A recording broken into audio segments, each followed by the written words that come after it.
Grammar আমরা যেই স্ট্রাকচারে বা যেই ট্র্যাডিশনাল ওয়েতে শিখে এসেছি এর জন্য কঠিন মনে হয়েছে। খুলনায় একরকম কথা বলবো, চট্টগ্রামে আরেক রকম কথা বলবো, বরিশালে আরেক রকম কথা বলবো, ঢাকায় আরেক রকম কথা বলবো। সো ডায়ালেক্ট চেঞ্জ হচ্ছে। এই বাক্যটা আমরা বলে কি বলছি, give me a cup of tea. অনেকে একটু ভালো করে বলো give me a cup of tea বলবে। But think about the native speakers.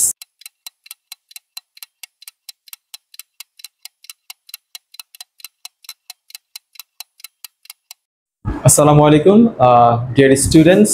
I believe you all are fine. আজকে আমি একটা কোর্স নিয়ে আপনাদের সামনে এসেছি অনার্স কোচিং এর পক্ষ থেকে। আমরা পিছনে দেখতে পাচ্ছি স্পোকেন গ্রামার রাইটিং। সো এক কোর্সের মধ্যে 3টা লেভেল আছে বা 3টা পার্ট আছে। নিজের একটু পরিচয় দেওয়া দরকার। আমার পরিচয়, আমি মোহাম্মদ নাসিম। আমি খুলনা বিশ্ববিদ্যালয়ের আমার সময় অ্যাডমিশন টেস্টে মেধা তালিকায় 3য় স্থান আমার ছিল। আমার সময়ে খুলনা বিশ্ববিদ্যালয়ের ইংলিশ ডিসিপ্লিনের অ্যাডমিশন টেস্টে আমি 3য় হয়েছিলাম। এবং বর্তমানে আমি একটা ভেরি ফেমাস স্কুল অ্যান্ড কলেজে কর্মরত আছি ইংলিশ ফ্যাকাল্টি হিসেবে। এবং পাশাপাশি আমি গ্লোবাল ক্লাস প্ল্যাটফর্ম বাংলাদেশ এর একজন অ্যাম্বাসেডর। এর ফলে প্রায় 148টা দেশের সাথে কানেক্টেড এবং তাদের সাথে আমরা নিয়মিত ক্লাস শেয়ার করছি। I mean direct live class জুমের মাধ্যমে শেয়ার করছি। টিচারের সাথে আমরা কানেক্টেড আছি। সো ফলে বিভিন্ন দেশের বিভিন্ন ভাষার সাথে পরিচয় হয়েছে এবং যে ভাষার কথাই বলি না কেন সবকিছুর ঊর্ধ্বে এই মুহূর্তে আমাদের কমিউনিকেশনের জন্য আছে ইংলিশ ভাষা, যে পার্টটা আমরা এখানে অ্যাড করেছি ইংলিশ স্পোকেন অংশে। সো আমার এই অভিজ্ঞতা এবং বর্তমান দক্ষতা যেটাই বলি না কেন যাই আছে সেটা দিয়ে আমি চেষ্টা করব এই কোর্সের মাধ্যমে আপনাদেরকে এই 3টা লেভেলে স্কিল করতে।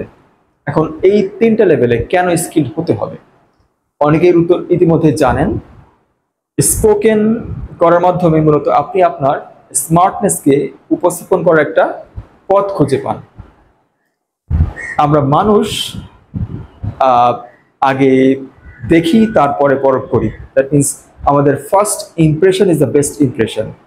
তো just think about you when you'll go for any kind of viva, be it varsity viva or job viva বা any presentation, be it in the college or in university, আপনার কিন্তু উপস্থাপনার যেই লুক সেটা থাকা লাগছে। আর ইংলিশ স্পিকিং আপনার লুককে অত্যন্ত বেটার করে দেয়, এটা সবাই আমরা জানি। কেউ যদি সুন্দরভাবে কথা উপস্থাপন করতে পারে তাকে আমরা আগে থেকেই গ্রহণ করে ফেলি। সে ভালো মানুষ না খারাপ মানুষ সেটা পরের বিষয়, সে যে উপস্থাপনায় সুন্দর আমাদের অ্যাকসেপ্ট করতে হয়। তো আমাদের এই কোর্সের এই স্পোকেন পার্টে আমরা এই সুন্দরতম উপস্থাপনা নিয়ে কাজ করব। তো আমরা ছোট একটা এক্সাম্পল দেখি স্পোকেনে আমরা কোন টাইপের অ্যাক্টিভিটিস রাখছি আমাদের এই কোর্সের মধ্যে।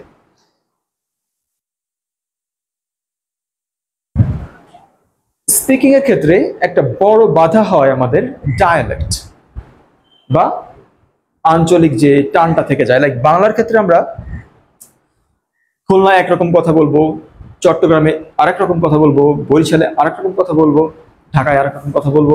সো ডায়ালেক্ট চেঞ্জ হচ্ছে। তারপরেও স্ট্যান্ডার্ড বাংলা বলতে আমরা প্রমিত বাংলাকে বোঝাই। প্রমিত বাংলা যে কোনো অফিসিয়াল কাজে বা কোনো ভাইবা ইন্টারভিউতে আমাদের সেভাবে উপস্থাপন করতে হয়। ইংরেজিতেও এই ব্যাপারটা আছে। ইংরেজির বিভিন্ন দেশে লাইক নানা দেশের সাথে কাজ করার ফলে বিভিন্ন দেশের ডায়ালেক্ট আমার রিসিভ করতে হয়েছে।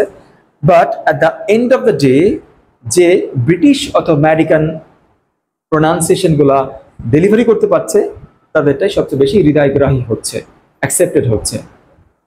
তো আমরা একটা ব্রিটিশ প্রোনাউন্সিয়েশনের ছোট্ট একটা এক্সাম্পল দেখি। লাইক গিভ মি a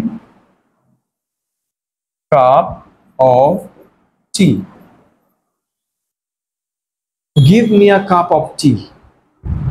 এই বাক্যটা আমরা বলে কি বলছি, give me a cup of tea। অনেকে একটু ভালো করে বলো give me a cup of tea বলবে। But think about the native speakers of English. They will not say that. They will say, give me a cup of tea. Repeating, give me a cup of tea. Give me a cup of tea. So, অফটা গেল কোথায়? That's the question. It's my question also. So, give ঠিক আছে, me ঠিক আছে, cup ঠিক আছে, of আর খুঁজে পাচ্ছি না আমি, এই অফটা কেন যেন অদৃশ্য হয়ে গেছে প্রোনাউন্সিয়েশনে। Give me a cup of tea, cup এখানটা একটা সাউন্ড আসছে। এই সাউন্ডটাকে ইংলিশ আইপিএ তে বলা হয় শোয়া সাউন্ড। শোয়া, let me write the like this. এখন এটা দেখতে তো মনে হচ্ছে অন্য কিছু, ডোন্ট ওয়ারি অ্যাবাউট দ্যাট। আমরা যখন ডিটেলসে আইপিএ বা ইন্টারন্যাশনাল ফনেটিক অ্যালফাবেট নিয়ে কাজ করব, দেখবো সেখানে তারপরে বা প্লসিভ লেটার্স, আরো বিভিন্ন লেটার্স আছে যেগুলো শিখলে প্রোনাউন্সিয়েশন গুলো পুরো অথেন্টিক, লাইক নেটিভদের মতো হয়ে যাবে, be it American or British. তো আমাদের কোর্সে আমরা এরকম অনেক রকমের লাইক এক্সাম্পল শেখাবো। এটা যে স্ট্রাকচার ফলো করেছে বা সিস্টেম, এটাকে বলা হয় ব্লেন্ডিং, BLENDING, ব্লেন্ড করে মানে গুলিয়ে ফেলেছে, দুটো জিনিস মিশিয়ে ফেলেছে। এর মধ্যে কাপ এবং টি এর মাঝখানে অফ সাউন্ড বলতে বাধা পাই আমরা। Cup of tea, cup of T is difficult, so cup a T, make it easier. So speaking A automatic যেটা বলতে সহজ সেটা নেটিভরা প্র্যাকটিস করে, আর আমরা মনে করি কি কঠিন একটা জিনিস হয়ে গিয়েছে। But that's actually for the betterment of speaking. So give me a cup of tea, or যদি coffee হয়, give me a cup of coffee, give me a cup of coffee. So you know, things are easier when you blend. বিশেষ করে আমরা যখন গান শুনি, English কোনো গান, দেখা যাবে যে আমরা বুঝতেই পারছি না কি লিরিক বলছে। এর প্রধান কারণ ব্লেন্ডিং প্রচুর করা হচ্ছে। ব্লেন্ডিং ছাড়া স্পিকিং ফাস্ট বা সিঙ্গিং ফাস্ট করা সম্ভব নয়। তো আমাদের এই কোর্সের মধ্যে আমরা নানা রকমের ব্লেন্ডিং শিখবো, আইপিএ শিখবো এবং বিভিন্ন স্পিকিং এনভায়রনমেন্ট ক্রিয়েট করে আমরা প্র্যাকটিস করব। ফলে জড়তা, ভয় চলে যাবে এবং দক্ষতাও বিল্ড আপ হবে। এবং এর পরবর্তীতে আমাদের কোর্সে যদি আমরা ফিরে যাই, আমরা দেখতে পাচ্ছি গ্রামার কোর্স। আমরা গ্রামার কোর্সে কিছুটা একটু জানি, আমরা কিছুক্ষণ পরে আমরা জানবো। আমাদের কোর্সের মধ্যে এর পরবর্তী লেভেলে ছিল গ্রামার। আচ্ছা, গ্রামার তো খুবই কঠিন একটা জিনিস, তাই না? না শিখতে পারলে ভালো হতো। কিন্তু আসলে গ্রামার আমরা যেই স্ট্রাকচারে বা যেই ট্র্যাডিশনাল ওয়েতে শিখে এসেছি এর জন্য কঠিন মনে হয়েছে। কিন্তু যদি আমরা এটাকে আরো আনন্দের সাথে গ্রামারকে একটা সাবজেক্ট হিসেবে না ধরে একটা ভাষার অংশ বা ভাষা হিসেবে শিখতাম, তাহলে এত সমস্যা হতো না। যেমন বাংলা যদি আপনাকে লিখতে দেওয়া হয় একটা চিঠি বা একটা প্যারাগ্রাফ, লাইক গরু রচনা, 10 পেজ বা 5 পেজ হয়ে যাবে হয়তো। কিন্তু সেই একই জিনিস ইংলিশে লিখতে দিলে হবে না, 1-2 পেজ যাবে আর অনেক ভুল হবে। এর একটাই কারণ, আমরা ইংলিশকে বরাবরই সেই ক্লাস 1 থেকে শুরু করে ভাষা হিসেবে না নিয়ে সাবজেক্ট হিসেবে পড়ে গিয়েছি। প্রতি বছর নতুন করে প্যারাগ্রাফ পড়তে হয়, নতুন করে কম্পোজিশন পড়তে হয়। এইভাবে 10 বছর, যারা এসএসসি পরীক্ষার্থী, যারা এইচএসসি তারা 12 বছর, যারা অনার্স পড়ছি তারা 13-14 বছর, যারা জব দিচ্ছে তারা তো 30 বছরই পার করে ফেলছি এই এক ভুল পদক্ষেপে। প্রথম থেকে যদি আমাদের পদক্ষেপ ঠিক হতো, তাহলে হয়তো সেই প্রথম ক্লাস 1, 2, 3, 4, 5 অর্থাৎ আমাদের বাংলা শিখতে যে সময় লাগে, সেই সময়ের মধ্যে ইংরেজিকেও ভাষা হিসেবে আমরা শিখে ফেলতে পারতাম এবং লিখতে, পড়তে, বলতে ইংলিশের যে LSRW, listening, speaking, reading, writing skill খুব ভালো করে আমাদের হয়ে যেত। কিন্তু এখন আমাদের ট্র্যাডিশনাল মানে কি বলা যায় পদ্ধতির কারণে হয়তো আমরা এটা হয়ে ওঠে না। তবে আমাদের এই কোর্সে অর্থাৎ স্পেশাল স্পোকেন গ্রামার রাইটিং এই কোর্সে আমরা গ্রামারকে ট্র্যাডিশনালের এই কি বলা যায় বাধাগুলো ভেঙে আনন্দের সাথে কি করে শিখতে পারি এবং সেটা দীর্ঘস্থায়ী মেয়াদে একবার শিখলে পরে আর ভোলা লাগবে না, সেভাবে আমরা শেখানোর এবং শেখার চেষ্টা করব।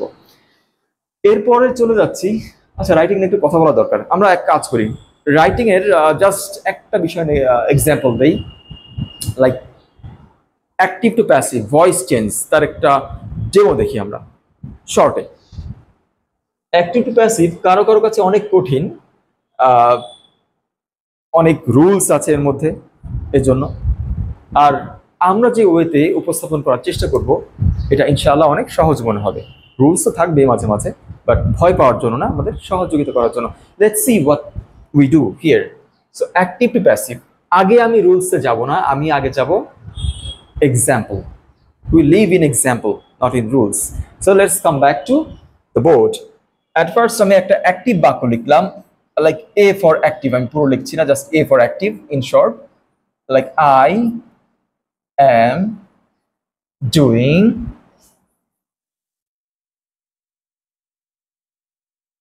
it. এই বাক্যটিকে আমি অ্যাক্টিভ থেকে প্যাসিভে ট্রান্সফার করব, দেখি পারি কিনা। এখন এটা প্যাসিভ, আমার যেহেতু জানা আছে আমি তো টপাস করে লিখেই ফেললাম I am doing. So it আগে আসবে, it is being done by me.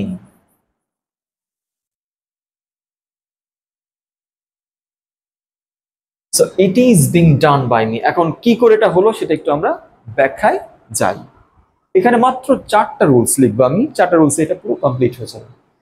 তো ফার্স্ট রুলস আসছি আমি, rule number 1, very small rules. Rule number 1 এ দেখবো আমরা সাবজেক্ট আর অবজেক্টের শুধুমাত্র স্থান পরিবর্তন করতে হবে, আর কিছুই না। তো এখানে সাবজেক্ট ছিল আমরা আই, আর অবজেক্ট ছিল ইট। আমরা এস আরও এক্সচেঞ্জ করেছি, তাই নয় কি? খেয়াল করি, এখানে চলে এসেছে সেই অবজেক্টটা, এখানে চলে এসেছে। আর সাবজেক্ট ছিল এখানে আই, আমরা জানি আই যখন অবজেক্টে বা পিছনে বসে তখন মি হয়ে যায়। যদি না জানি এটা জানা যাবে, এটা কোনো কঠিন বিষয় না। আই মি হয়ে যায়, হি হিম হয়ে যায়, তাই না? দে দেম হয়ে যায়, লাইক দ্যাট। সো এখানে এটা হয়ে গেল অবজেক্ট, যে আগে ছিল সাবজেক্ট, আর ইট যে ছিল অবজেক্ট সে সাবজেক্ট হয়ে গিয়েছে। প্রথম রুলস ডান। আমি সংক্ষেপে লিখি, এস ও এবং ও এস হবে। তো সংক্ষেপে আমরা রুল নাম্বার 1 লিখে ফেললাম। এখন রুল নাম্বার 2 তে যাওয়া যাক। রুল নাম্বার 2 তে আমরা দেখতে পাবো একটা, এই বাক্যের মধ্যে যদি কোনো অক্সিলারি ভার্ব থাকে, অক্সিলারি ভার্ব অর্থাৎ মেইন ভার্বের সাথে যে ভার্বটা, এখানে আমরা দেখতে পাচ্ছি একটা ভার্ব, এর তুলনায় এর ছোট, সো এটাকে আমরা অক্সিলারি বা সহকারী। যদি এখন বুঝতে সমস্যা হয়, just take it easily, just এটা মেইন ভার্বের আগে সাহায্য করার জন্য বসে, এটুকু জানলে হচ্ছে, পরে আমরা ডিটেইল জানবো। তো এম হচ্ছে গিয়ে অক্সিলারি ভার্ব, বা আমরা সংক্ষেপে এ ডট ভি লিখলাম, আর এটা মেইন ভার্ব, তাকে এম ডট ভি লিখলাম। আমরা কোডিং করতেছি, kind of, you know, it's the age of coding, so you should learn that. তো যাই হোক, মেইন ভার্ব এবং অক্সিলারি ভার্ব। রুল 2 তে এসে যেটা বলবো আমরা, যদি কোনো অক্সিলারি ভার্ব থাকে সেটাকে পরিবর্তন করে বসানো। সো যদি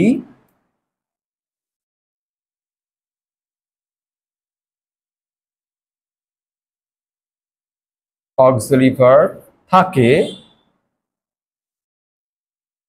তাকে পরিবর্তন করে বসানো, বা নতুন সাবজেক্ট অনুযায়ী বসানো, এটা বেটার হবে। আমরা নতুন একটা সাবজেক্ট পেয়েছি এখানে, যেহেতু ইট ছিল অবজেক্ট ও সাবজেক্ট হয়েছে, আমরা এখানে নতুন বলতে পারি না, নিউ কামার, নতুন এস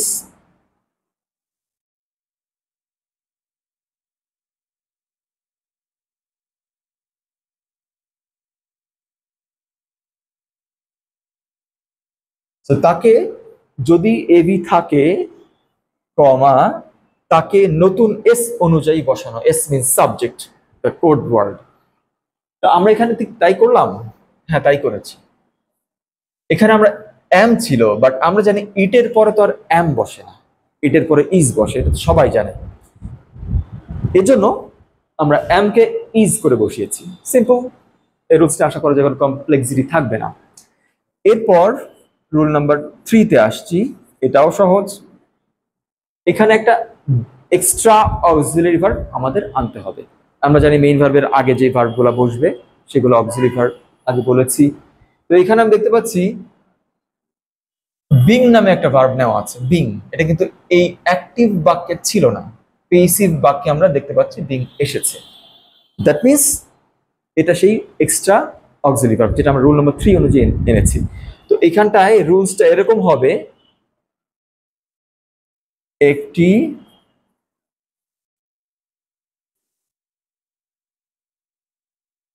এক্সট্রা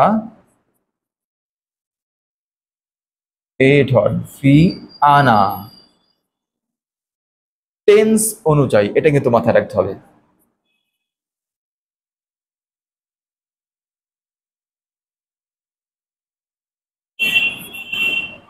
আমাদের এটা আনতে হবে টেন্স অনুযায়ী, যে কোনো আমাদের ইচ্ছে মতন আনলে হবে না, এটা একটু মাথায় রাখতে হবে। তো টেন্স অনুযায়ী কিভাবে কোন টেন্স আনবো সেটা একটু এক্সাম্পল দেখি আমরা।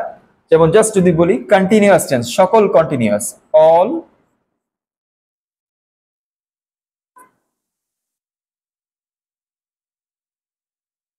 সকল কন্টিনিউয়াসে আমরা বিং আনবো, সকল কন্টিনিউয়াসে বিং আসবে, লিখে রাখি।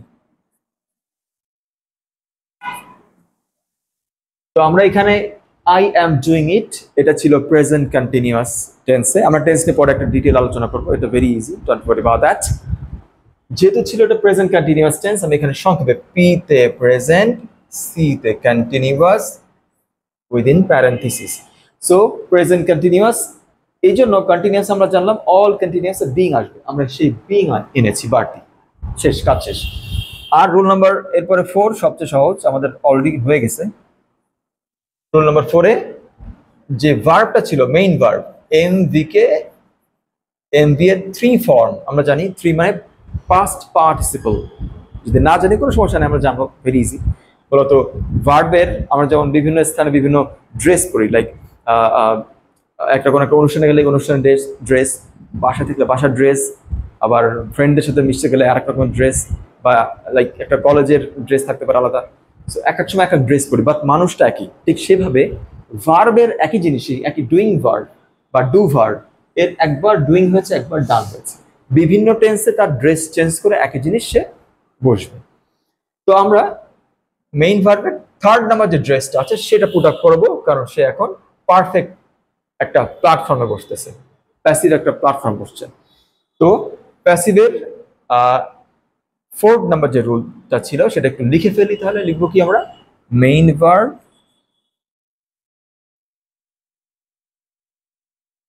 MV3 হয়ে একবার লিখবো না, এখানে একটা বায়ও তো দেওয়া আছে, তাই না? MV3 প্লাস বাই আকারে বসবে।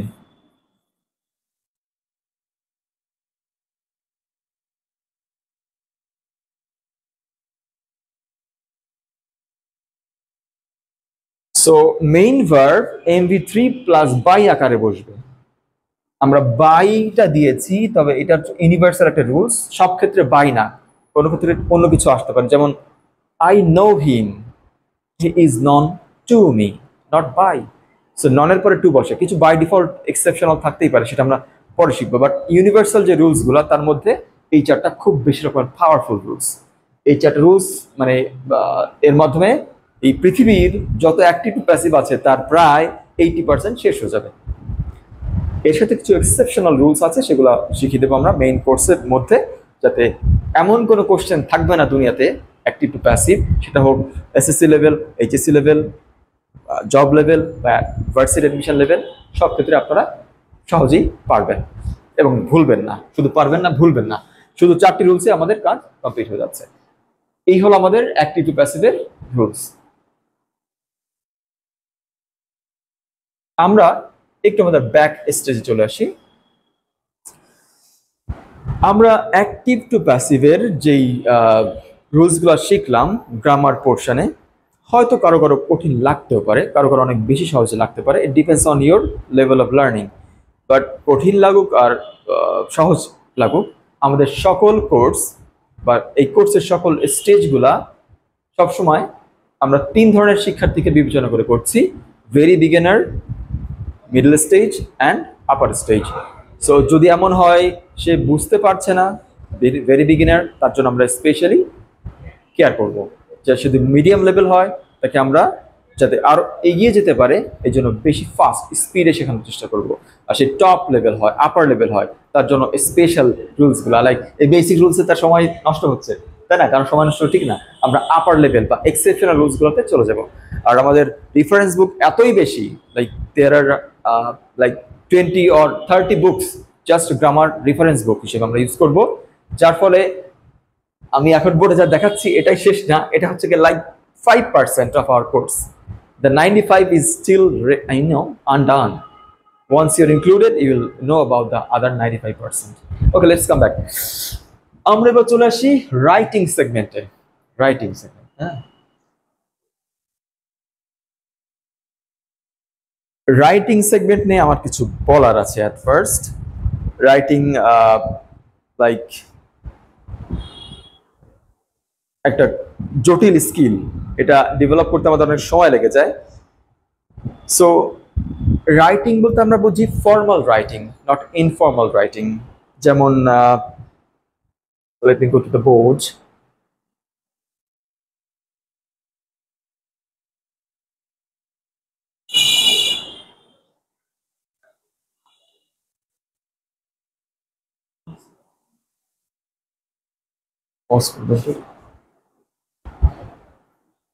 আচ্ছা, আমরা রাইটিং সেগমেন্ট নিয়ে কথা বলছিলাম। ফর্মাল রাইটিং কিছু টিপস আমাদের ফলো করতে হয়, আমি সেই টিপসগুলো সংক্ষেপে দিচ্ছি, যেটা আমাদের কোর্সের মধ্যে ডিটেইলে দেওয়া থাকবে। প্রথমত আমরা যেটা কোনো মানে স্ল্যাং বা কন্ট্রাকশন বা ক্যাজুয়াল ওয়ার্ডগুলো ইউজ করবো না। যেমন আমি একটু বলি, আমরা প্রায় ব্যবহার করে ফেলি এরকম, লাইক অ্যাসিস্ট, লাইক একটা ওয়ার্ড অ্যাসিস্টটা ইউজ করব লাইক কিসের বদলে? হেল্প।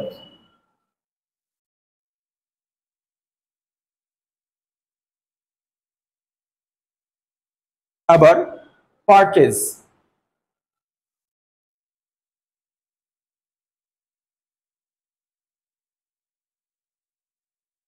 কিসের বদলে? বাই, ক্রয়ের বদলে। assist and help similar meaning, but still in case of formal writing, like যদি আমার ভালো মার্ক পেতে হয়, I shouldn't use help, I shouldn't use by, but most of the time writing আমরা এগুলো ইউজ করে ফেলি। These are for speaking language, speaking stage। আমরা জানি স্পিকিংটা formal informal almost blending, but sometimes এটা একটু ডিফারেন্ট। লাইক আইএলস স্পিকিং এর ক্ষেত্রে আমাদের ভালো ব্যান্ড পেতে গেলে অবশ্যই ভোকাবুলারি চয়েস খুব ভালো হতে হয়। রাইটিং এর ক্ষেত্রেও তাই, এবং সেটা সব ক্ষেত্রে, লাইক রাইটিং এর ফর্মাল ইনফর্মাল কোনো কিছু না, সবই ফর্মাল। রাইটিং আমাদের সবসময়ের জন্য ভালো যে ওয়ার্ড চয়েস সেদিকে যেতে হবে। আমরা পরবর্তীতে, এটা ছিল like tips number 1, like using good words or standard formal words. আমরা এবার টিপস নাম্বার 2 তে যাচ্ছি। Keep sentences clear and complete. Sometimes we write sentences vague, not clear. Like each sentence should express on clear idea. Sometimes আমরা complex বাক্য লিখে ফেলি, আমরা সেটা করব না। সো এখানটা আমরা just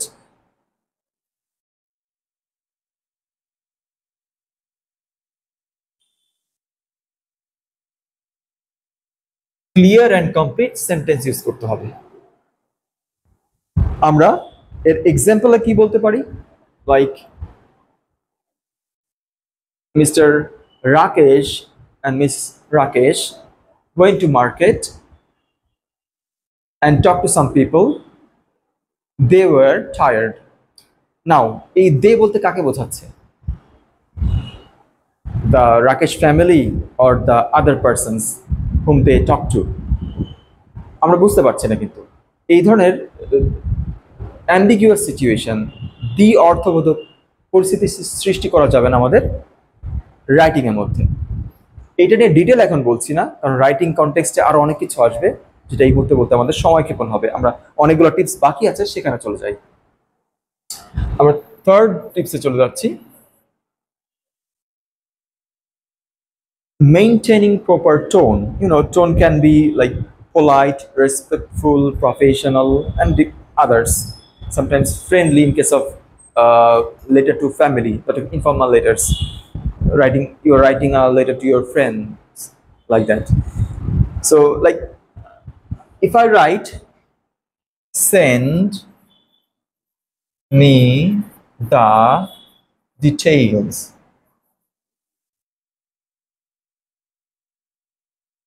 Send me the details is a statement. It's a statement, and if I write, could you please provide me with the details?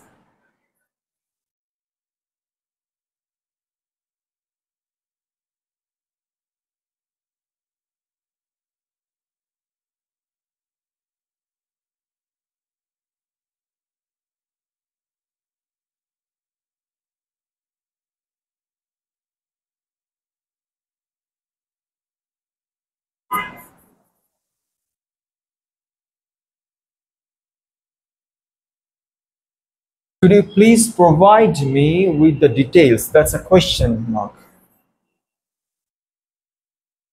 Now, both the statement, send me the details, and could you please provide me with the details, একই অর্থ জ্ঞাপক, কিন্তু একটা modest ওয়েতে হচ্ছে আর একটা order দেওয়া হয়ে যাচ্ছে। সো আমার রাইটিংয়ে আমি কাকে উদ্দেশ্য করে লিখছি, like writing to senior somebody or junior somebody, to my student, to my teacher, all situation consider করে আমাদের এই টোনগুলা জানতে হবে এবং ইউজ করতে হবে। টোনালিটির জন্য অর্থ অনেক বেশি পরিবর্তন হয়ে যায় এবং মার্কিং বা bit writing mark or like ইন্টারভিউতে স্পিকিং এর ক্ষেত্রে আমাদের অনেক হিউজ ডিফারেন্স হয়ে যায়, কারণ একজনের কথা বলার টোনে তার বিহেভিয়ার প্রকাশ পায়, তার অ্যাটিটিউড প্রকাশ পায়, অ্যান্ড অ্যাটিটিউড ম্যাটার্স আ লট। ওকে, আমরা এরকম আরো অনেক টিপস আছে, like follow structure, avoid personal pronouns, আমরা যেগুলা কোর্সের মধ্যে 1 by 1 শিখবো। আমাদের যে 3টি টার্গেট ছিল আমাদের কোর্সের মধ্যে, স্পোকেন, গ্রামার, রাইটিং, এখানের অল্প অল্প কি বলা যায় আলোকপাত আমি করার চেষ্টা করেছি বাই দ্য টাইম। আমাদের এই just it's a example video ছিল আমাদের কোর্সের, প্রোমো ভিডিও ছিল। তার পরবর্তীতে আমরা ডিটেল কোর্স শুরু করবো খুব দ্রুতই। আমরা আশা করছি আপনারা খুব দ্রুতই কানেক্টেড হবেন আমাদের এই কোর্সের সাথে। আমি কিছু স্পিকিং টিপস দিয়ে আপনাদের কাছ থেকে বিদায় নেব আজকের মতো। At first, think in English. Speaking এর ক্ষেত্রে আমাদের ইংলিশে চিন্তা করাটা খুব বেশি গুরুত্বপূর্ণ। এটা সবাই বলে থাকে, don't translate from your mother tongue, but I do believe 100% in this idea. Like, yeah, you should think in English, but not from the beginning, after having some stage. At first, কোনো বিষয় আমাদের বাংলা থেকে translate প্রয়োজনে করা লাগতে পারে, কিন্তু যখন you are not a beginner, you are like medium level speaker, তখন আসলে ট্রান্সলেট করাটা উচিত নয়, এবং তখন ট্রান্সলেশন থাকবেও না, অটোমেটিক নিজের মধ্যে ইংলিশ চলে আসবে। ইনফ্যাক্ট আমি যখন ইংলিশ স্পিকিং শিখতাম বা প্র্যাকটিস করতাম, আমার ক্ষেত্রে যেটা হয়েছে, ইংলিশ এবং বাংলার খুব ফাস্ট ভার্বাটিম ট্রান্সলেশন, এটা একটু উল্লেখ করে রাখি। ভার্বাটিম ট্রান্সলেশনটা কেমন, যেটা আমরা আমাদের কোর্সের মধ্যে ইনশাআল্লাহ প্রচুর করবো। ইটস এক্সট্রিমলি পাওয়ারফুল একটা প্র্যাকটিস। আমি এক্সট্রিমলি কেন, এই একটা প্র্যাকটিসে LSRW সব হয়ে যায়, reading, writing, listening, speaking, all are done in one spot. তবে এটা একটু কঠিন, like it's not for the beginner, it's for the medium or at least advanced level. So what kind of thing is that, like আমরা English থেকে Bangla translate করব একটা লাইনকে, আবার বাংলা থেকে ইংলিশ ট্রান্সলেট করব।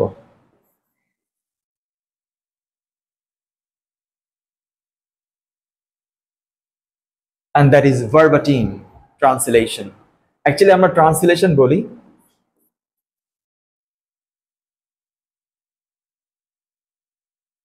but there are many other scopes like transcreation. It's not translate, it's you're transcreating something. Like যখন আমরা ইংলিশ থেকে বাংলায় আনছি বা বাংলা থেকে ইংলিশ নিচ্ছি, আমরা কিছুটা চেঞ্জ করে ফেলি। ফর এক্সাম্পল একটা এক্সাম্পল দিই, লাইক প্রধান শহর বা রাজধানী, আমরা রাজধানীকে কি বলি, ক্যাপিটাল আর ক্যাপিটাল সিটি। প্রধান খাদ্যকে কি বলবো, ক্যাপিটাল ফুড, তাই তো? No, it's called staple food, STAPL, staple food. এই যে ডিফারেন্সটা হলো, যে ফুডের জন্য স্ট্যাপল মানে প্রধান, আবার স্কুলের কথা বলি তখন ক্যাপিটাল টিচার বলা হয় না, হেড টিচার বলা হয় বা প্রিন্সিপাল বলা হয়, তখন কিন্তু চেঞ্জ হয়ে যাচ্ছে। এই যে ব্যাপারটা কোন ওয়ার্ডের জন্য কোনটা আসবে, অর্থাৎ কলোকেট করবে, এটাকে বলা হয় কলোকেশন। আমরা যখন হায়ার লেভেলে চলে যাবো কলোকেশন, কোহেশন, কোহেরেন্সও আমরা জানবো। তো কলোকেট যে যত ভালো করতে পারে স্পিকিং এ, রাইটিং এ, সে তত ভালো ইংলিশ লার্নার। এবং বিশেষ করে ভাইভাতে, বিসিএস ভাইভায়, খুব হায়ার লেভেল জবে এই ব্যাপারগুলো খুব জাজ করে। আমরা আমাদের এই কোর্সে যেমন বিগিনার লেভেলের জন্য অপশন রাখছি, অ্যাডভান্স লেভেলে যারা আছে তাদের জন্য এই অপশনগুলো রাখছি, যাতে তারা তাদের স্কিলকে টপ নচ লেভেলে নিতে পারে। আমরা এবার ফিরে আসছি আমাদের এই আলোচনা। এই ব্যাপারটা খুবই পাওয়ারফুল একটা প্র্যাকটিস।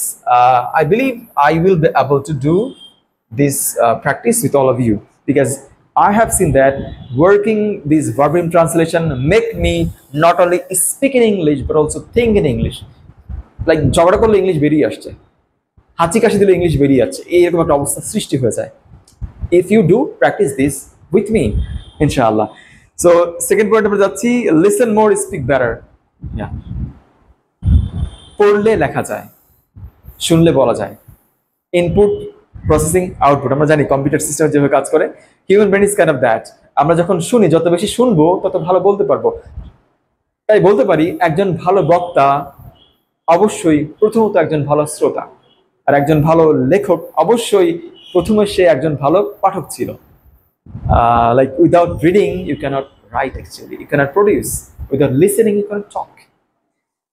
এজন্যই যারা বোবা, কালা, আমরা বলি কানে শোনা, তাদের কথা বলার স্কিল থাকে না বা কম থাকে। আচ্ছা, এটা মেডিকেলি প্রুভড হওয়া, সেখানে যাচ্ছে না। ফিরে আসি, লার্ন ফ্রেজেস নট জাস্ট ওয়ার্ডস। হ্যাঁ, এটা একটা বিষয়। আমরা শুধু ভোকাবুলারি শিখি, সেটা ব্যবহার করতে চাই। ভোকাবুলারির 4টা লেভেল থাকে, তার মিনিং, তার উচ্চারণ, তার লাইক স্পেলিং যেটা বানান, এবং তার ব্যবহার, ইউসেজ। এই ইউসেজটা হচ্ছে লাস্ট এবং the most important level. Usage না জানলে আপনি ব্যবহারই করতে পারবো না, আর কোনো কিছুই ব্যবহার না করে ফেলে রাখলে অকেজে হয়ে যায়, জং ধরে যায়, আমরা জানি।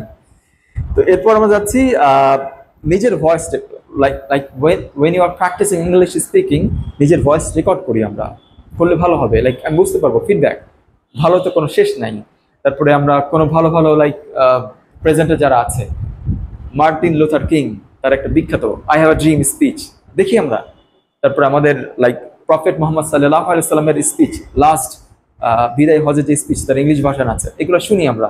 দেখবো আমরা যে তাদের বলার সাথে আমার বলা কত ডিফারেন্স, তারা কত সুন্দর বলছে, আমি কেন পারি না। এই যে পারি না তৃষ্ণা, পারার তৃষ্ণা, এটা জাগলে একদিন না একদিন আপনিও পারবেন। আর যদি আমাদের সাথে থাকেন আরো দ্রুত পারবেন, সমস্যা নেই। তো আজকে আর টিপস দিব না, অনেক বেশি টিপস হয়ে যাচ্ছে, টিপসের তো শেষ নাই। করতে হবে, শুধু জানলেই হবে না, প্র্যাকটিস, লাইক প্র্যাকটিক্যাল লাইফে ইউজেস আনতে হবে আমাদের। তো আজকে আমরা এইটুকুতেই শেষ করতে হচ্ছে। তবে আমি আশা করি আমাদের প্রথম সেশনে আমি স্পোকেন গ্রামার রাইটিং নিয়ে সংক্ষেপে তুলে ধরার চেষ্টা করেছি, অতি সংক্ষেপে। আমি যা তুলে ধরেছি আমাদের কোর্সের 5% হয়তো হবে না, 95% বাকি আছে, যেটা আপনারা জয়েন করলেই জানতে পাবেন। যাই হোক, সবার জন্য দোয়া থাকবে, আমার জন্য দোয়া করবেন, যাতে আমাদের এই কোর্স আপনাদের সকলকে উপকার করতে পারে। ধন্যবাদ সকলকে। আসসালামু আলাইকুম।